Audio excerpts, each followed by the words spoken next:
गणेश चतुर्थी पर चांद को क्यों नहीं देखना चाहिए? भाद्रपद शुक्ल चतुर्थी तिथि को गणेश जी का जन्म हुआ था, इसलिए इस दिन गणेश जयंती मनाई जाती है। इस तिथि का गणेश जी से संबंध है, इस वजह से इस तिथि को गणेश चतुर्थी कहते हैं। हर माह के कृष्ण पक्ष की चतुर्थी को गणेश संकष्टी चतुर्थी और शुक्ल पक्ष की चतुर्थी को विनायक चतुर्थी कहते हैं। गणेश चतुर्थी के दिन चंद्रमा देखना वर्जित होता है। विनायक चतुर्थी के दिन भी चंद्रमा नहीं देखते, इससे दोष लगता है। यदि आप गणेश चतुर्थी पर चंद्रमा देखते हैं तो आपकी छवि धूमिल हो सकती है। ऐसा क्यों होता है? चलिए जानते हैं इसकी पौराणिक कथा के बारे में। पौराणिक मान्यताओं के अनुसार गणेश चतुर्थी के दिन चंद्रमा को देखने से व्यक्ति पर झूठा कलंक लगता है। उसकी प्रतिष्ठा, मान सम्मान को ठेस पहुंच सकती है। जब द्वापर युग में भगवान श्री कृष्ण ने चौथ का चांद देखा था तो उन पर भी चोरी का झूठा कलंक लगा था। एक बार गणेश जी अपनी सवारी मूषक पर सवार होकर कहीं जा रहे थे। तभी रास्ते में कहीं से सांप आ गया, जिसे देखकर मूषक डर गया और उसने छलांग लगा दी, जिससे उसके ऊपर बैठे गणेश जी नीचे गिर गए। गणेश जी ने इधर उधर देखा कि कहीं किसी ने उन्हें गिरते हुए तो नहीं देखा, तो वो अपने आप को संभालते हुए झट से उठे, लेकिन तभी उन्हें किसी के जोर जोर से हंसने की आवाज़ सुनाई दी। उन्होंने देखा कि चंद्रमा उन पर जोर जोर से हंस रहा है। गणेश जी को गुस्सा आ गया।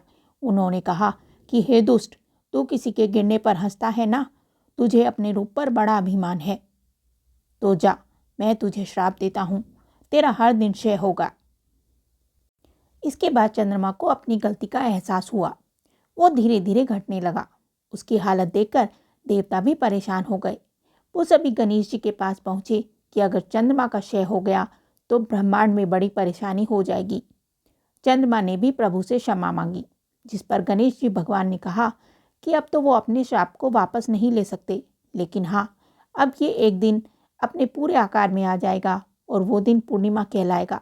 लेकिन चतुर्थी के दिन चंद्रमा को देखने पर इंसान को कलंक लगेगा, इसलिए चतुर्थी के दिन चांद को नहीं देखा जाता। कथा के अनुसार एक बार भगवान श्री कृष्ण ने चौथ का चांद देख लिया था। तब उन पर श्याम मस्तक मणि चुराने का आरोप लगा था। अब इस झूठे कलंक से मुक्ति के लिए वे श्यामतक मणि की खोज में निकल पड़े। वह मणि जामवंत के पास थी। जामवंत ने उस मणि को एक शेर को मारकर प्राप्त किया था। हालांकि सूर्यदेव ने श्यामतक मणि को सत्यभामा के पिता को दिया था, जिसे पहनकर उनका पुत्र जंगल में गया। वहां शेर ने उसे मार डाला और उस मणि को अपने पास रख लिया था। उस शेर से श्यामतक मणि जामवंत के पास पहुंच गई। मणि की खोज में भगवान श्री कृष्ण जामवंत की गुफा में पहुंच गए। वहां पर दोनों के बीच 27 दिन तक घमासान युद्ध हुआ, जिसमें जामवंत पराजित हुए। भगवान श्री कृष्ण ने उनको अपने विष्णु स्वरूप के दर्शन कराए।